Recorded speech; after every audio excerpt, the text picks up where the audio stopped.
Good මෝනිින් අද අපි ටොයටා ටවන්ස් එක ඕල්ටනේටරයක් රියන්ඩින් ගන්න ලැහැතිවෙන ස්ටේට කොයිල් එක අපි දැන් බලමු එක කොයිල් එක කොහොමද ෂෝට් වෙලා තියෙන්නේ කියලා. මේ තියෙන මගේ අපේ ටෙස්ට් ලැම්ප් එක.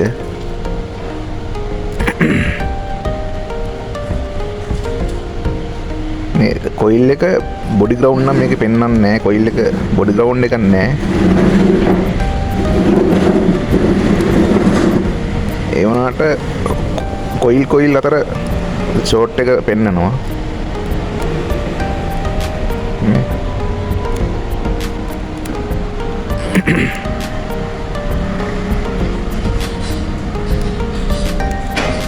බොඩි ග්‍රවුන්ඩ් පෙන්වන්නේ නැහැ. කොයිල් එක බොඩියට ග්‍රවුන්ඩ් වෙලා නැහැ. ඊළඟට කොයිල් එක ෂෝට්.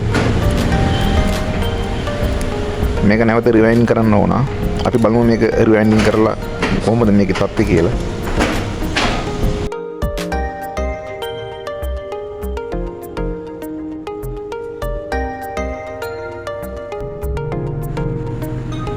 අපි දැන් කොයිල් එකේ පළවෙනි සෙට් එක උතලා අවසానයි.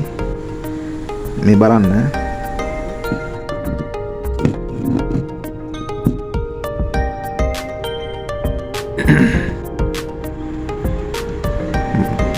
මම මේ ස්ටාර්ටින් පිනිසින් ලකුණු කරගෙන තියෙනවා. ඒ තියෙන අර ඩයොඩ් ප්ලේට් එකට ඒකට අපිට සම්බන්ධ කරන්න පහසු නිසා. ඒකට අපිට ඔරිජිනල් විදිහටම වැඩි කරගෙන යන්න පුළුවන් ඉස්සරහට. තව සෙට් එකක් බස්සන්න තියෙනවා. මේක තියෙන්නේ කම්බි තියෙන්නේ ගේජ් 17මාරයි 17යි භාගයේ කම්බිය. ටර්න්ස් 10ක් තමයි මේකට වදින්න ඕනේ. සෙට් තුනකට තමයි මේකට දැන් උතන්න තියෙන්නේ. අපි කම්බි නමලා තියෙන්නේ මෙන්න මේ විදිහට තමයි අපි කම්බි නමා ගන්නෙ. මේ තියෙන්නේ කොයිල් එක ස්ටාර්ටින් එක. ඔතන පැත්ත. ඉස්සෙල්ලා පටන් ගන්න තමයි මේ තියෙන්නේ. එකට හතර තමයි මේකේ මේ කාණු අතර පරතරය වැටෙන්නේ.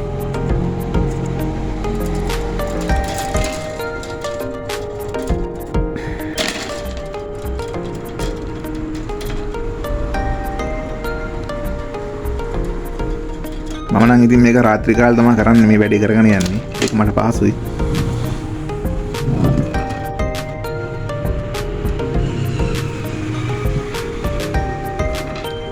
මේ තියෙන්නේ දෙවෙනි සෙට් එක වැටෙන තැන මේ තියෙන්නේ. අපි මේ කොයිල් එක ඔතාගෙන යන්නේ. අපේ වම් අත පැත්තට තමයි කොයිල් එක ස්ටාර්ටින් ඔතන පටන් ගන්නේ. මේ පැත්තට.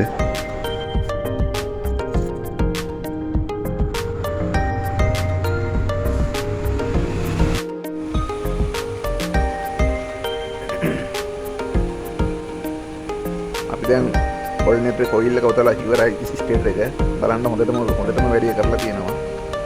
මේ කොළ වුණත් අපි නම්මලා තමයි ඔක්කොම කපලා ගහලා දාලා තියෙන්නේ කොළ.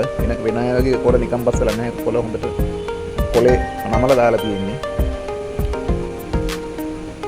තියෙන විදිහටම තියෙනවා කොයිල් එක. මේක ඇම්පියර් 60ක් මේක ඕල්ටර්නේටර්. කම්බි ඔතලා තියෙන්නේ 17යි භාගයේ.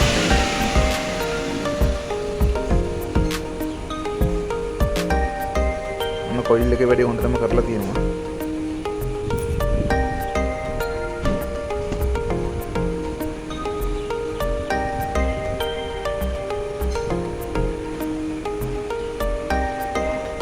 මේක 2C ඕල්ටර්නේටර් එකක්.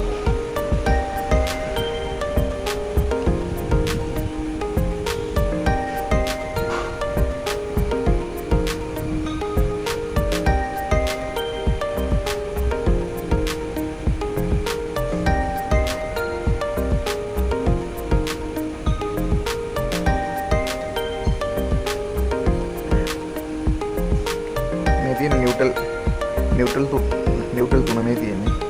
මේ දෙන්නේ ඩයොඩ් ප්ලේට් එක ස්ටාර්ටින් වයින්ඩින් මේ තුන මේකයි. මේකයි මෙතන.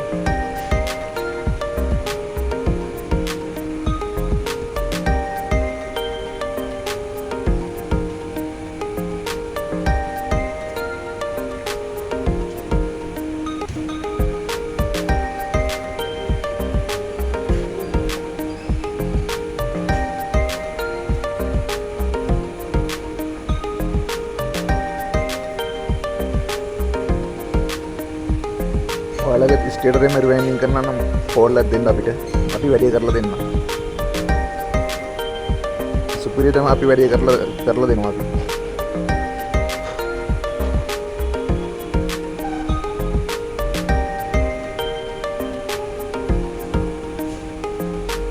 අනිත් වීඩියෝ එක බලලා ලයික් එකකුත් දාන්න.